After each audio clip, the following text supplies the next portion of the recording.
bandits de Mali mara. Donc Mali fama 90% be bandits vagabonds zon. Donc nous le beka jamana mara quoi pourquoi ay fantan jamana comme ça mo be gir ko fantan jamana do a toni mbe o bo to tike ko to buku non te ube veuti sa oni Range Rover sona ka do shuru ma anya tala wa ube ka furu bo bi ko ka weekend ke oro na to kala mo do ka weekend ga mara ko kana ni musoy bu suru fo yiji a war bi suru na on do ga barako re to suru fantan do ngoloni ji ani nyagani ani nyele o le tati nyamali kuna non te papi ni mami ani mami jo ani papi su olu bita Canada la ka ta kalange ka ta ke glomi on te diplôme soro o bina o kila ko do ba fonction publique Mali kono be ka fantan dire ta c'est pourquoi moi sur le sera fantan ga franyon mais ngolé ne bla dogo ame seri folla nya nyiri Mali fantan be fa franyon Mali décevateur mun tona ikira fonctionnaire ikira sénégalais ikira pour la presse ikira jeune diplômé sans emploi muso tché demsel makoroba Mali kono Mali koka ay franyon ga o wati de sera akana to fiu mo ka nege angalo ngati mo koy abana to na farla nyonga nu nana ko election sera awa fo ekido e muri ke Mali ko la nya fa me meleke mine ka doma me kalo mine ka doma ay nay votranye me ba julba ma ji doma abibna robine chofe iko kimino de ke akawo an to e muri kam an ga dugu fleni e muri ke ya Mali kono e mun ke no nafa be sawo maya ko mi ne kunte fangala o e kunte fangala e mun ke ka sorete fangala no o mu amun nafa soro o setene e ki se wala e ma fenge ka sorete fangala adi e fanga de ba sira fenge milliard bi ne kun war ba bi ngu ne mo te se jamana milliard tigi yere de o re ka war ko ka bu sabu ale be war so to do e ni adale ma ale ba milliard bot ngoko nwetu te mo tromper amline fanton ga franyon amiga tomisi ko benso mouvement benso fanton ga ton yere dono ga ton halala ga ton be ka franyon ga islamé mo dambala ko alakira mo sallallahu alaihi wasallam ka ko faso do fe clé ko o jadi clé folay ay na ga franyon kiri ka ka ke to la na fulo ka do dafe fantanga hake kasigi fama ka hake kasigi jamana ka wuli be ka do sorala an ni fitini mbe no man jaw ka clan be ni ñogonte wati do sira an rek an sindo la an ti krefe kele ke blene ka tan jo krefe am manganci la ay lutte contre la corruption ay yu kele ko mo te kanya kele akele te kake an rem la fanga an rebat ndo wati sira président sigi nata député sigi nata maire sigi nata régional nata an semba bela benso bi président bela amna tomisi nete mo ga war fere mais moi pas de ko faso ka di na do toina ni me fa ke candidat e kambo ni isigi de la mo ye benso tombe nous le dana diga war ko tala de wallahi am bi soutenu wa be sabu fanton ni ka cha de sabato ka cha o tomi namna sigi no fanton de sabato ni ma tono ani la duru ni chetu ka toin bekana anga franyo de sigi mi parti ko tala bilene mais aya bisa war ko fo abita war ko ibna yi fanton be je war ko kimena ni minani wakli mine ame jago to ko yela mana ite ka fam ante mo ga war fe bilene kimena ko tala wakli ko tala mo bu dame de fe en forma mi ngamba ma mi ke ante so ma bi anye kimena ni mina ma ke fe en wakli mina ma ke fe 600 fe bi anga ton mina sigi no bensoy wallahi ante warfe ibe seytan men ko le clément candidat do awari mine comité délicieux faut qu'il seytan je parle devant les témoins devant le peuple malien donc maintenant ni nana ani setiye ni lagri ni iga communauté mo ko ebe e dijale mu ka kola na monsieur le maire e ka parti banila ko stramakila ko ba se ke bouge no mairie na e conseiller municipal mo ka stramakila ke be parti la ti na ebe dugu kono e leader jeune ni mo wasrati la na e muso kuntigire na duguti almamu kramo église prêtrise mo wasrati o munna na o kuma kan tikase ay na nga franonga wati lo sira am beka na nga franonga anga fanga inta président be bwana député be bwana maire be bwana conseiller mali système be yela matini go bo mna tokana anga slogan mangela we conquérir le pouvoir pour changer le système. O de bɛna kɛ Mali kɔnɔ a ser'o ma dɛ parce que an mɛnna an bɛ kɛrɛfɛ a b'an kɔnɔ ko u bɛna faamu ni y'u kɔrɔfɔ o b'a dabila komi a tɛ dabila anw yɛrɛ b'a minɛ faso in an bɛɛ de ta ye koyi an t'a to a ka bin anw yɛrɛ bɛ faso in minɛ ka wuli ka jɔ wa Mali président bɛ an b'a ɲini an bɛ député ɲini an bɛ maire ɲini élection fɛn fɛn bɛna k'an b'a bɛɛ ɲini wa an b'an ka mɔgɔ don a bɛɛ kɔnɔ ladiriya la ka kɛlɛ kɛ yugu kɛlɛ an yɛrɛ b'a kɛ k'an to a kɔnɔ an tɛ taa an ka kuma sara mɔgɔ la bilen sabu an yɛrɛ de bɛ yen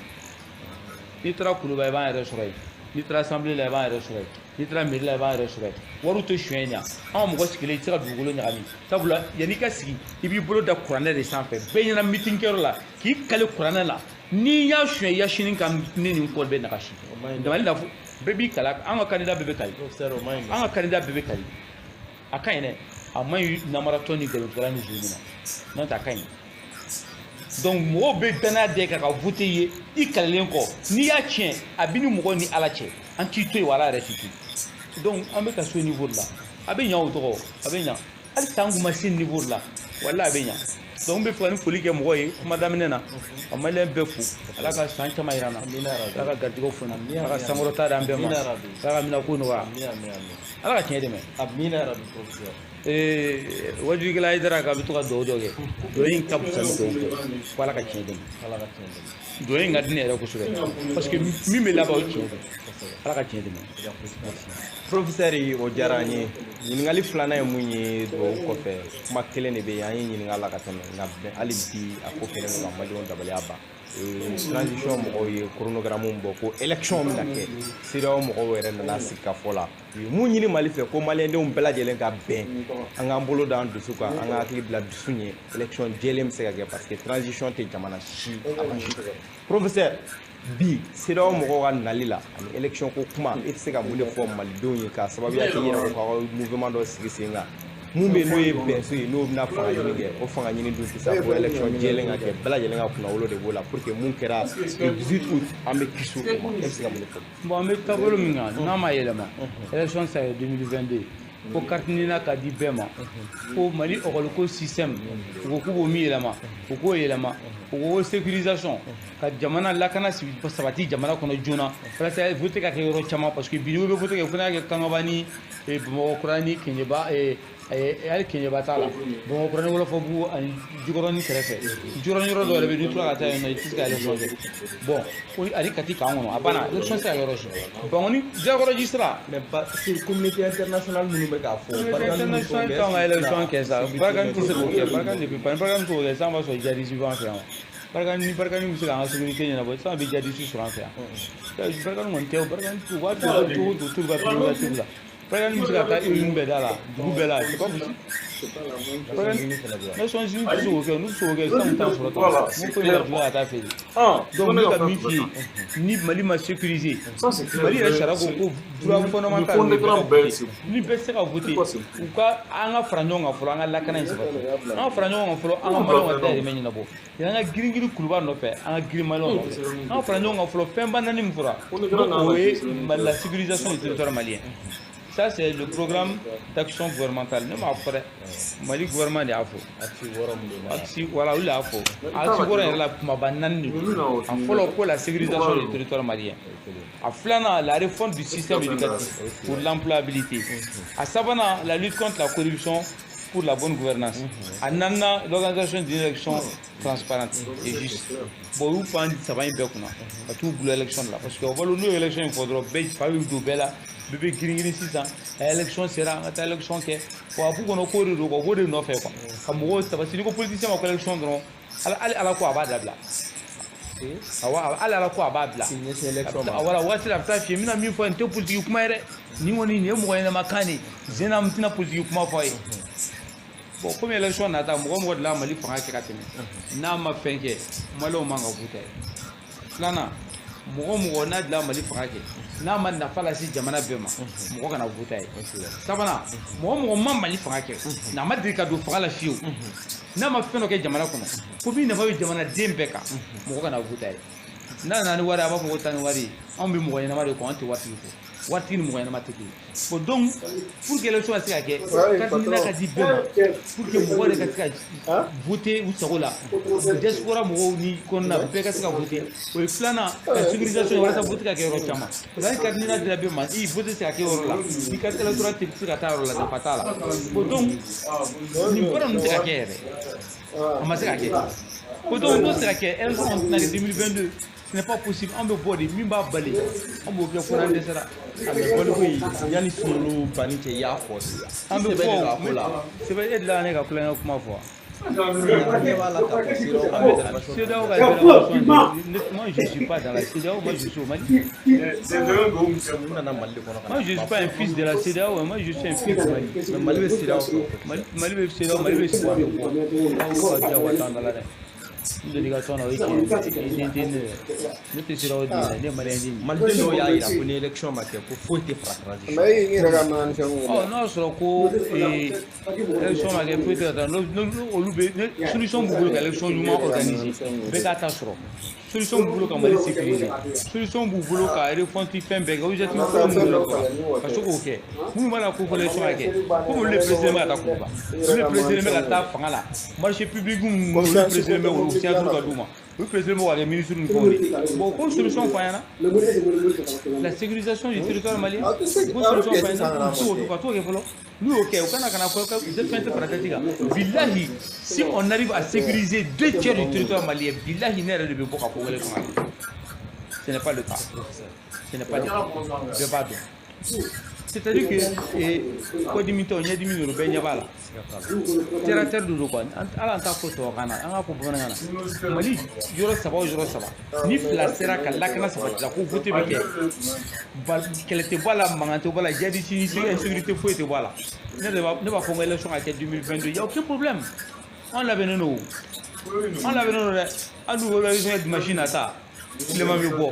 n'ala sɔnna ma maliyɛnw bonya n'u barika kosɔn maliyɛnw ka danaya kosɔn ne dalen bɛ maliyɛnw na kojugu